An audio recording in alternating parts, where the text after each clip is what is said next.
It's Wednesday, January 15, and time for your Barbados Today Morning News Update. The Democratic Labour Party is in a wait-and-see mode with a day to go before former Government Minister Donville Inniss knows his fate. Ennis is being tried on money laundering charges, and the case against him is expected to go to the 12-member jury on Thursday for a decision. However, DLP General Secretary Gyson Mayers says the case against Ennis would have been dismissed if it had gone to trial here. He contends that under Barbadian laws, the elements of money laundering against Ennis could not be proven. If the matter, Mr. Ennis's matter, were to be tried on Barbadian law, by now it would have been ended, because there's no case against him based on Barbadian law. I cannot speak with authority on what is happening in the United States of America, and so I will wait until a decision has been made before I can speak further on that. Meantime, DLP President Verla de Pisa made it clear that regardless of the outcome of the trial, the party maintains its zero-tolerance stance to corruption of any kind in high office. Like everyone else, we are watching and waiting. I can't call the matter one way or yet the other at this stage. First of all, I don't know very much about U.S. law. And what I do know about Barbadian law suggests that we need to hear both sides. I am not privy to any of the evidence. So I am not calling it one way or yet the other at this stage. But we are watchful. We are keeping a close eye on it. But the general statement to be made is, like everyone else, we do not endorse fraud, abuse of power, or the breaking of the law in any form or fashion. In other news this Wednesday, opposition leader Bishop Joseph Atherley yesterday questioned a $64 million bill for the services of London-based advisory firm White Oak, which successfully negotiated the government's debt restructuring exercise with creditors. Speaking during debate for a multi-million-dollar supplemental, which is to be paid for a legal liability associated with the debt restructuring program, Atherley raised concern about the exorbitant costs.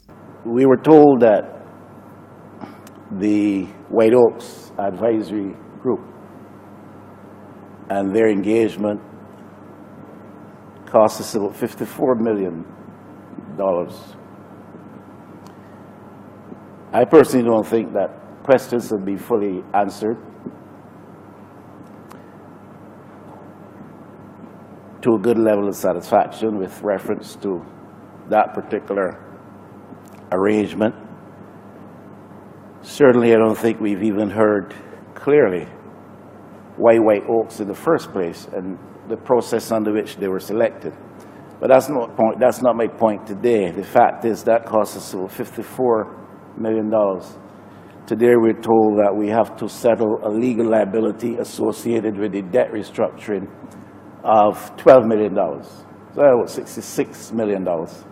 And I simply stand on my feet to ask if we can anticipate any further liability on the part of the Barbados government with respect to the whole process of debt restructuring to be brought to this honorable chamber. The Financial Crimes and Investigative Unit of the Royal Barbados Police Force to get additional manpower training resources to fight corruption in the country. So says Attorney General Dale Marshall, who revealed that the unit is struggling with capacity issues with only 6 officers on that beat. He made the comment during yesterday's debate in Parliament on the Integrity in Public Life Bill 2018. In the upcoming estimates, the police will be, on behalf of the police force, I'll be submitting a request to the Ministry of Finance for additional trained manpower resources, so as to strengthen the investigative ability, but also in the establishment of this major organized crime and anti-corruption unit, we will also be giving them specialized investigative skills, human resources, so as to be able to root out corruption in Barbados. So it isn't just the integrity legislation standing on its own. It is a whole set of other pieces of legislation that, when combined, change the landscape. There are no extraordinary issues preventing the island's primary healthcare facility from carrying out surgeries, so says Director of Medical Services Anthony Harris, as he defended the Queen Elizabeth Hospital against suggestions that the absence of key personnel, clean equipment and other issues were hampering critical procedures from taking place. His stance comes amid concerns of a 30-year-old man who is fearful that he could lose his hand due to delays. It would be an absolute exception for a patient to come to harm based on waiting for surgeries and had it delayed, because we talk about elective cases or urgent cases and emergency cases. What elective case means is that you need to have that surgery now to prevent you becoming an emergency. And I don't think that we have seen, in this particular case you're trying to get me to talk about, that he has become an emergency. So he's still very much in the realm of elective case. And I think that we try very hard here to ensure that we get to the patients before they do become emergencies. And you're saying that there's nothing internal that would prevent surgeries from, of course, that would delay? Yes, sometimes, for with the best will in the world, we still have to put together a team of people to operate on people. So therefore that team would be surgeons, anesthetists, nurses, and from time to time we do have some difficulty with staffing of those, but those people are usually rescheduled to ensure that they don't go on to become emergencies. There's regional and international news after this short break. Festive Friday at the Bridgetown Night Market at Pelican Craft Center. Kick off the weekend this Friday from 4 p.m. to midnight with loads of food, drinks, and entertainment. Get ready for Crop Over with the Rhythm Roots Street Parade. Party like it's Kadooman Day on the street around Pelican Village with costume reveler, music, and more. It's Festive Friday. It's Festive Friday at the Bridgetown Night Market at Pelican Village Center from 4 p.m. to midnight. Admission free.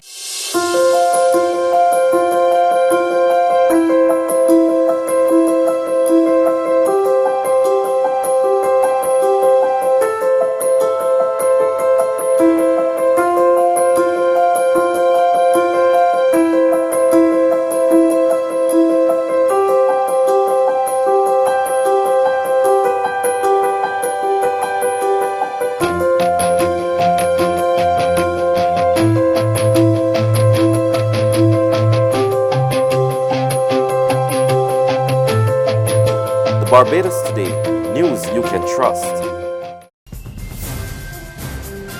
To news from our regional neighbors now, Trinidad and Tobago's Prime Minister Dr. Keith Rowley says anyone with substantial evidence to support claims of misconduct against Social Development Minister Camille Robinson-Regis should come forward. More of that story in this report from TV6 News. The Social Development Minister is the subject of a police investigation following allegations that she withdrew $143,800 in cash from a Republic Bank account. Dr. Rowley addressed suggestions that he should take action against the minister. When it came to the fore, information available to me and the responses to it were based on the facts as known to me. If there are others who have other facts, and I'm not here talking about innuendo, and I feel so, and I think so, and it should be so, I'm not talking about that. I'm talking about the facts of the situation as known to me. I have acted with the same propriety that I've acted with the others. Prime Minister did, however, express disappointment with former Ministers Darrell Smith and Marlene MacDonald. Smith, the MP for Diego Martin Central, was accused of sexual misconduct, while Port of Spain South MP Marlene MacDonald was charged with corruption offences. Both were subsequently fired from the cabinet. And finally, on the international scene, the U.S. House of Representatives will vote on Wednesday to send formal impeachment charges against President Donald Trump to the Senate. The vote sets the stage for the president's impeachment trial to begin in earnest next week. More in this report from Reuters TV. Trump became just the third president in American history to be impeached when lawmakers in the House last month charged him with abuse of office and obstructing Congress. Democrats accused Trump of pressuring Ukraine into announcing corruption probes into rival presidential candidate Joe Biden. Trump's impeachment touched off a showdown between Democratic House Speaker Nancy Pelosi and Republican McConnell. Pelosi demanded McConnell commit to call witnesses in the Senate trial. McConnell refused to promise anything.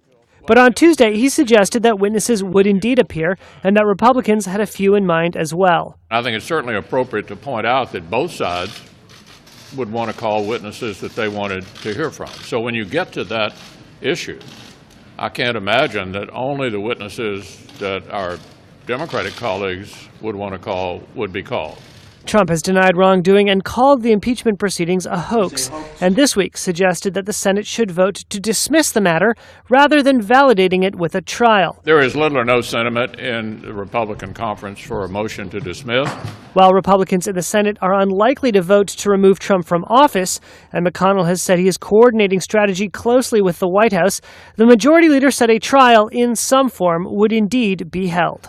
That's news, but for the very latest, visit us at www.barbadostoday.bb. You can also subscribe to our e-paper, email updates, or like us on Facebook, and sign up for our breaking news alerts via WhatsApp.